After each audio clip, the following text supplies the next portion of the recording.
Hey everyone, it's been a while.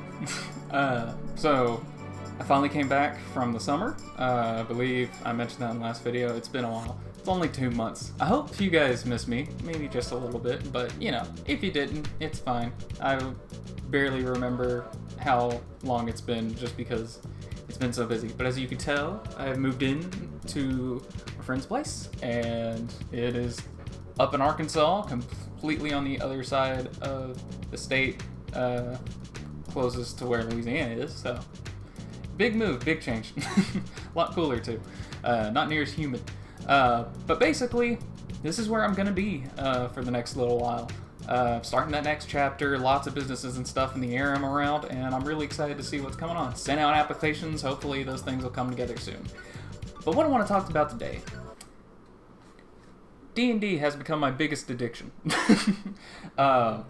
I really think D&D is like essentially the artist's door to anything inspiration-wise or anything. You build your world and everything, and I don't know, it gives you just kind of like, there's already books about it and you can kind of take it from there what you want to do. But as of lately, I've been playing D&D with my group of friends for the past good few years, since my last year of college, and then we picked up a new session around quarantine and been playing it since, and it's been pretty consistent. But this whole idea of building a world and everything, I was just like, I really wanted to get into DMing. I thought it was fun, wanted to try it out, and I ended up doing one-shots with my brother, developed later, and next thing you know, I have this whole world map built. An entire world map. And not only that, but I've been making art for all the different deities and different stuff like that. I'm actually planning to start a character here soon. I have like a thumbnail sketch done, but not fully put together. But essentially, like, this has been the reason I've been able to do art like so consistently lately. It's just given me a drive and a push to keep doing it, let alone to improve on top of that. And I think for any artist that's hitting a roadblock, this would be a great place to start. Build your own world, and if anything, be like a friend who's an animator of mine.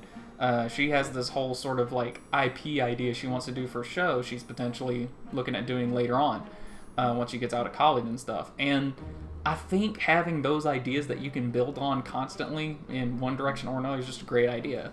And like environmental painting, I'm not that crazy about it. I like the characters, hence why I've done all these characters. Whereas now I have these cool worlds of ideas in different places, and I'm looking forward to do the art of them. Like, for example, Selenia, the little place in the center of Minoria, or close to it, it's this huge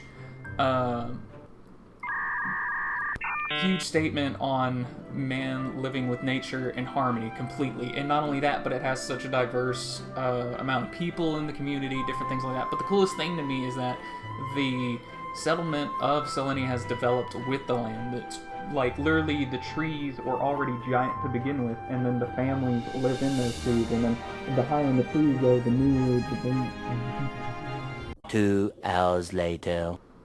Honestly, it just gives me the gas I need to actually do more art and go to town on it, so it's really sick. But yeah, I kind of want to just tell you, if you're needing something to do, if you are kind of lacking, kind of stuck somewhere, just do some D&D art. Like, forget everything. Use it as character ideas. You do creatures, do scenes of fantasy worlds and stuff. Find your own big idea that you can develop over time. And that big idea is something you can always come back to, have a joy in it, always come back to for more inspiration. You can even fine-tune little things, or come back to old characters, like all these deities I did. I'd love to end up doing something where maybe they're like clashing or duking it out or something, or they're just going through like Junevale, for example. He has this whole temple he's in. Him just doing magic, reading a book, or talking to other deities through something.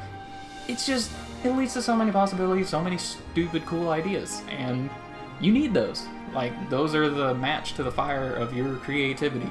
That's a really stupid metaphor, kind of cheesy, but you know, it works. But yeah, if you guys are interested, I'm planning to possibly go back and do some more in-depth things of the world.